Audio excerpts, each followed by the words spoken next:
It's a simple fact. As our years advance, our hearing often declines. But thanks to the skilled audiologists at the Hearing and Speech Agency, there is no need to live in silence.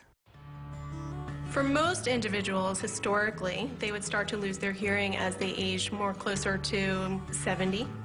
But now with baby boomers, we're starting to see hearing loss develop at a much younger age. So people are coming in around the age of 50, 55, 60, complaining that they're having difficulty with hearing.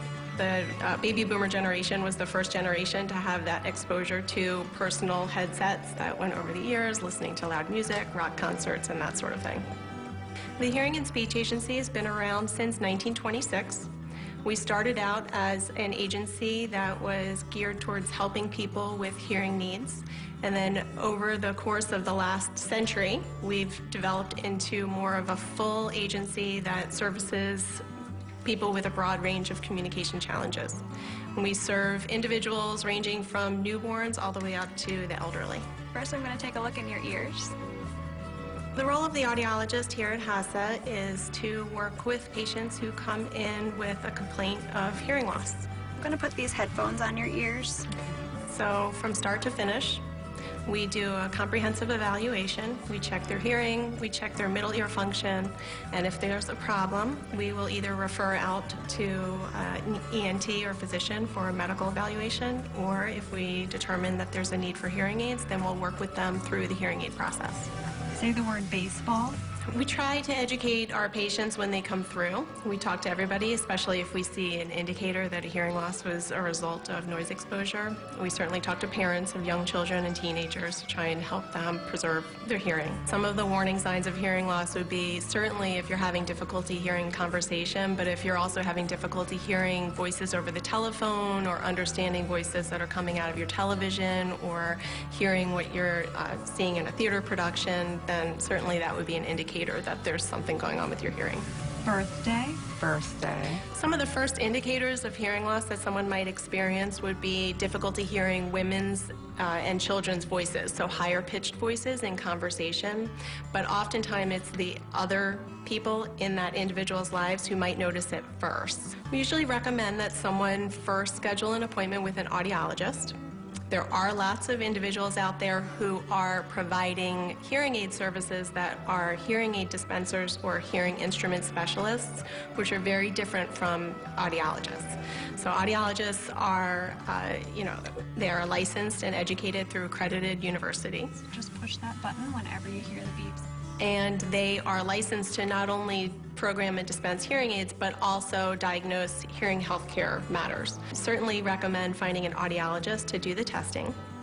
And if an individual is experiencing difficulty, then we would have them come in. We do a full test from start to finish where we check not only their hearing levels, but we also check their middle ear function, which is related to their eardrum. And then we also test their speech understanding. We test their speech understanding at an elevated level to see how they would do if they were wearing hearing aids. And then if we notice that there's a hearing loss and that they could benefit from hearing aids, then we would start the hearing aid process.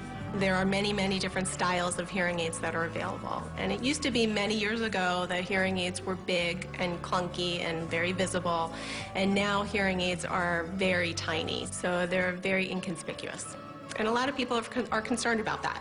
You know, they don't want people to be aware that they're having difficulty, and they don't want people to be aware that they're wearing something in their ears. Should you take your batteries out at night?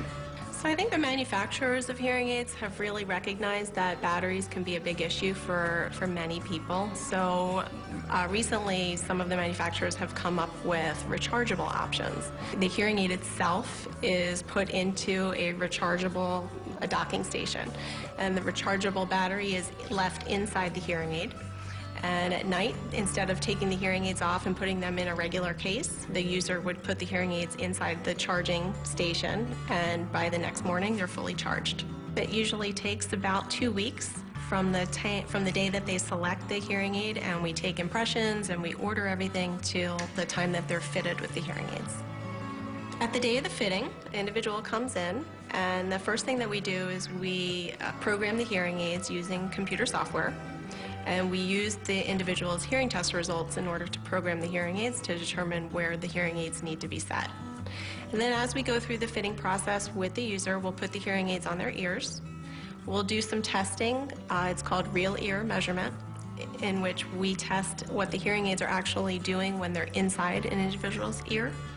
And then that tells us whether or not the hearing aids are set appropriately according to what that individual needs.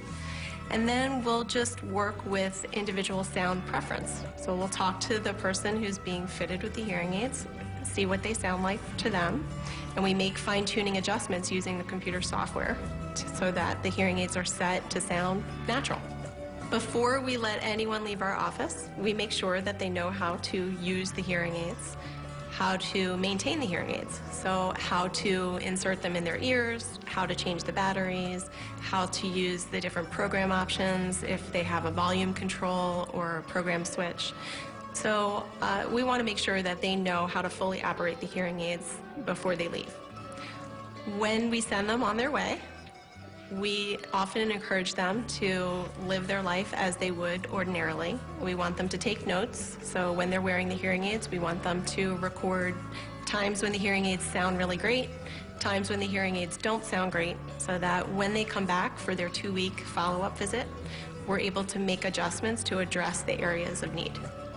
We always request that individuals who are new hearing aid users, whenever they get new instruments, that they schedule a 2-week follow-up visit. So at that 2-week follow-up visit, if we need to address any changes, whether it's the loudness of the hearing aids or the program options that they've selected, we'll address it at that time. And that visit is usually just to make sure that they're doing okay with the hearing aids and that everything is good.